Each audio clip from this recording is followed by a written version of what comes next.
Welcome to New Possibilities. I speak truth to power without fear. So recently, my book club, New Possibility Book Club, read and discussed this book. And the name of the book is The Parable of the Sower by Octavia Butler. And for this video, I'm going to provide a review of the book with no spoilers. I'm going to just provide general information about the book, touch on a few key topics in the book, and share my thoughts about the book. But before I do so, I want to let you all know about my book club. We meet once a month on the last Sunday of each month at 2 p.m. Eastern Standard Time, and we meet via Zoom. The next book that we will be discussing is Will by Will Smith. It's his memoir, and I encourage you all to RSVP today and like the Facebook page today. I will post all of the information in the description box to this video. So this book, Parable of the Sower, is about a society in a dystopian type of world, where society is falling apart. There's no safety, and communities with some resources are able to build communities where they have walls protecting them from the outside world. And this is a world that is crime-ridden, is drug-infested. There's violence, there's poverty, there's homelessness, and there's desperation in this world. And from what I understand, a lot of these problems in part stem from environmental issues and other issues, financial collapse and those types of things. But this book doesn't really focus on the cause of this mayhem and this chaos. So the main character, Lauren, lives in this community with her family, with her stepmother and her father and other families. They live together and they work together. They grow their own food and stuff like that.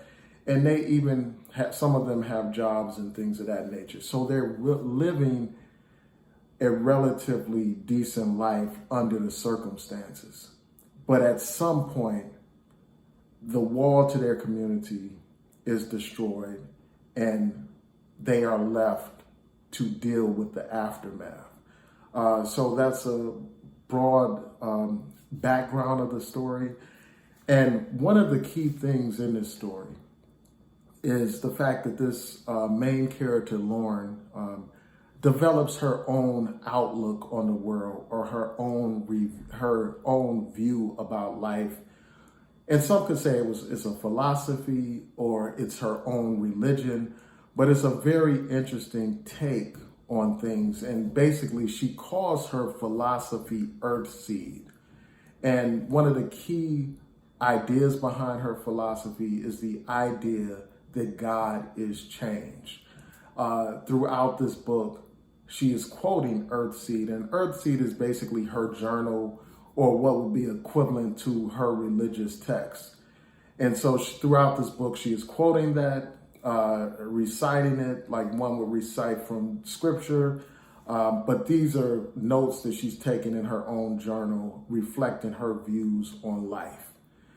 And she calls this philosophy, again, Earthseed. And the thing that makes this very interesting is the fact that her father's a preacher, but she doesn't embrace, the Christianity of her father. And she embraced her own interpretation or her own religion, despite her upbringing. And without going into much detail about what I think about that, obviously as a Muslim, I have different views about religion than she had, than the character, obviously. But I think that what you have in this situation is a person trying to make sense of nonsense. They see a world that's in total decay, a world that's in total collapse, and they're trying to make sense of the world. Just as all the great philosophers and prophets have done in the past. And that's essentially what this woman is doing. When you are facing things that can't be explained and you're trying to provide explanations for it or trying to understand it or cope with it, one of the things that people do as a survival mechanism is to develop ways of thought and stuff like this. And so with this concept of God being changed, this woman views God as malleable, meaning that God can be shaped into what the people need at that particular time.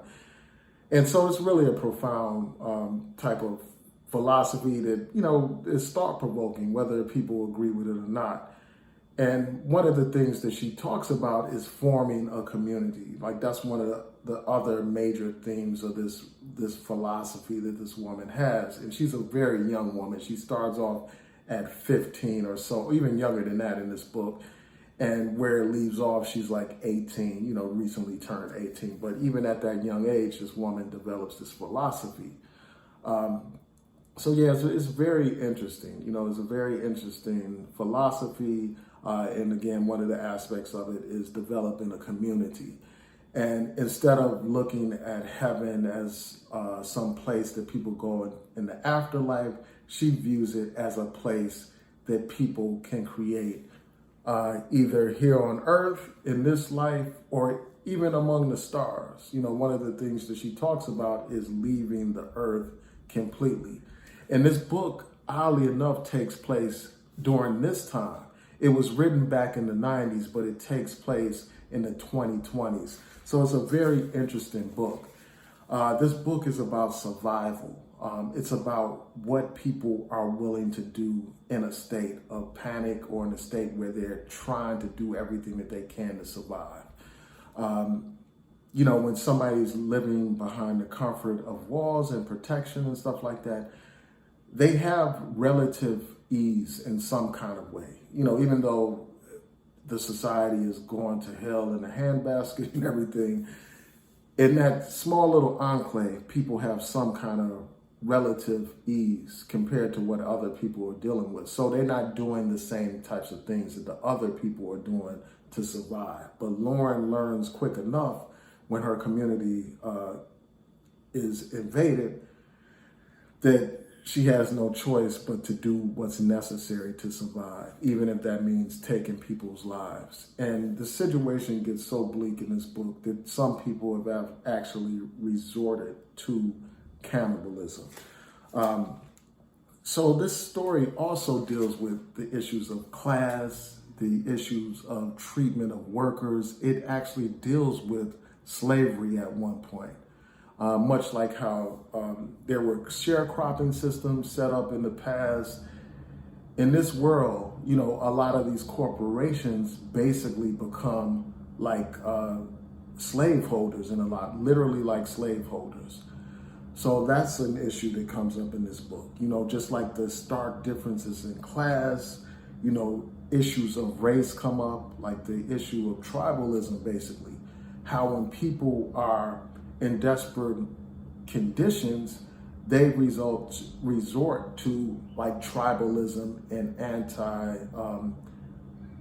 anti anyone other than themselves. Another thing that really comes up in this book is drugs. Like in this society, people are addicted to drugs. There are people that sell drugs and there are people that are addicted to drugs. And one of the drugs that is mentioned in this book is a drug that they call pyro, that basically makes people become fascinated with fire. They get high off of watching things burn and things be destroyed. And I think that is like a metaphor for what crack did to the Black community. Because this particular community, for instance, in this book, is near Los Angeles on the west, the west coast of the country. And many of us know that is where the crack epidemic started. And I can go on and on about the role of the CIA and all that kind of stuff. But yeah, so you have this drug where people basically get high off of destroying other people's property and destroying people's lives. And these people become like maniacs and stuff like that. And that's essentially what crack did to our community. Even though it wasn't literally with fire, it destroyed many communities in so many different ways. So that's another thing that comes up in this particular book. Another thing that comes up is the role of gender in society. And I'll just say this, at some point in order to protect herself and the small group of people that she's with, and this is the character Lauren, she pretends to be a man so that people will be more intimidated when they see her and stuff like that. So she dresses like a man and acts like a man and all that kind of stuff in order to intimidate people so people won't mess with them, and so people will leave her small band of people alone. Because women are prey in this society. You have rapists and stuff like that. You have people that just want to target the weak and everything like that. So she essentially pretends to be a man. And one of the things that comes up is pronouns. And we know in this society now, like, pronouns are a big deal. Like, people, even when their gender is obvious, people feel the need to, state their pronouns to, to help other groups, like the LGBT community. And I could do a whole video just about that alone. But yeah, so that's a theme in this book. That's something that is touched upon. And I think that that's really interesting given, questions about the author and her sexuality and even her appearance, because in many ways she appears to be androgynous. So yeah, that's a very interesting aspect of this book. And I want to go back to the race issue real quick in this book. Like, one of the things that they talk about is how people in the book are like hostile to like interracial relationships. And there's at least one interracial couple in this book. And, they touch on like how those types of couples are not looked upon favorably in this book and in that society. And I found that to be interesting because in this society right now, it seems like that's widely embraced, at least by some sectors. You see it highly promoted on social media and also in TV commercials and movies, etc., and stuff like that. So I found that to be interesting. Another theme that comes up in this book is empathy. So the main character, she has hyper empathy. It's a condition that she got because her mother used drugs while she was pregnant. And these drugs have that effect. So she's hyper empathetic. So if she sees somebody going through pain and suffering, she actually experiences it herself. And, and when she was younger, she would experience it to such a degree that if she saw somebody else bleeding, she would start to bleed. So this is a debilitating condition, even though like empathy is a great thing, but in some ways it can be very debilitating, especially when, as in this book, she's forced to defend herself. And when she defends herself and she harms somebody, she experiences their pain, and it disables her. It places her at a great disadvantage. But one of the things that they talk about in this book is how, one of the questions that they raise is that if everybody had this kind of empathy, would the world be a better place? Because if people had hyper empathy, they would not want to harm others. And that just makes you just think about empathy and society. And one of the reasons why our society is in such disarray, like a lot of the problems that we see in our communities and stuff like that, is because of a lack of empathy, because people don't empathize with others and aren't concerned with their pain and their suffering. That's why they're able to do cruel things to each other. And I think that that's one of the themes that's like touched on in a subliminal type of way in this book. Because if we had empathy for others, do we really think that we would allow others to go hungry?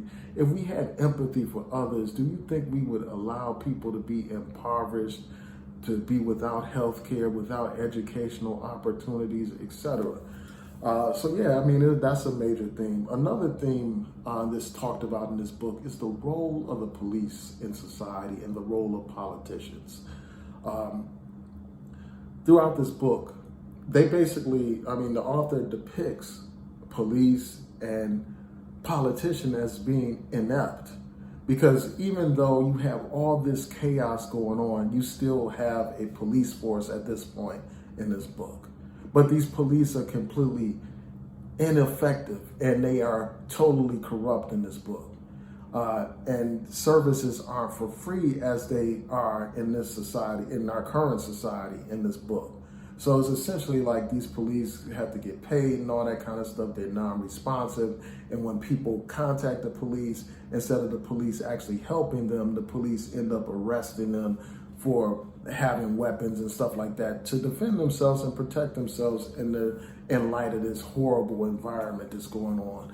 So as we were talking about that, it just made me think about how I understand her perspective. I understand how she could reach that conclusion. For instance, here we are in Baltimore City, a city that's plagued by violence and crime.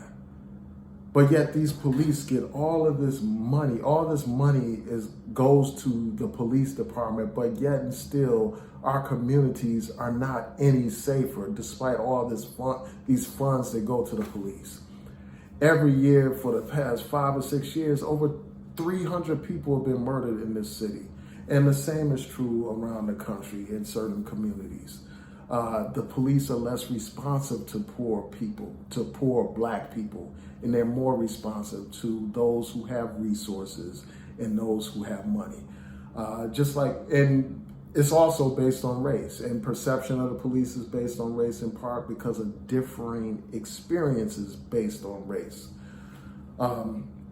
And one example that I mentioned in a prior video of this phenomenon is just like how they're treating this killing of this white motorist here in Baltimore. Like, they rush to judgment in this situation. They rush to arrest somebody. They rush to take action in this situation. But they don't have that same sense of urgency when it comes to all these Black people killed in the city every day. But when it comes to this white man, they rush to arrest somebody, even though this white man was the aggressor. And that's a whole nother subject, but you get the point where I'm going. And the other thing is politicians. One of the things that they talk about is like politics and politicians and what's the use of them. And in this particular book, they talk about how people just stop voting and they stop being concerned with politics because the state of society is in such a horrible condition in this book. And these politicians are viewed as completely ineffective. And again, as a resident in Baltimore, I can understand how people can be so disillusioned. These politicians come into office talking about change this and change that, how they're going to make such a huge difference in society and in the city in particular, but yet and still we still see the same conditions, the same abandoned homes and buildings in the city, the same horrific homicide rates, the same open air drug markets, the same overall horrible conditions. We see them time and time again, despite these politicians coming in with all this sweet talk, selling the people false hopes and false dreams. So I get it. I understand why this would be something that would be raised in this book. Another thing that I want to touch on briefly, and I know this video is going long, is relationships. Relationships is something that's talked about in this book. Again, the interracial relationship aspect and also age differences. Like the main character in this book is 18 years old towards the end of the book, but she ends up being in a relationship with a 50-plus-year-old man. That raises all kinds of questions and concerns. Especially in light of, R. Kelly and all that kind of stuff. So I'm really interested in hearing from y'all. From those of you who read the book, tell me what you thought of the book. I thoroughly enjoyed it. It's a great book, a great read. It keeps you interested and on the edge of your seat throughout the read. You're anxious to know what's going to happen next. And actually, there's a follow-up, a sequel to this book entitled The Parable of the Talents, and I intend to read it. So with that, I want to again encourage you to like the Facebook page, New Possibility Book Club, and join us for our next discussion. I want to see brothers come out. I want to see sisters come out to join this discussion. And again, the links will be in the description box. Peace and blessings. Have a blessed day.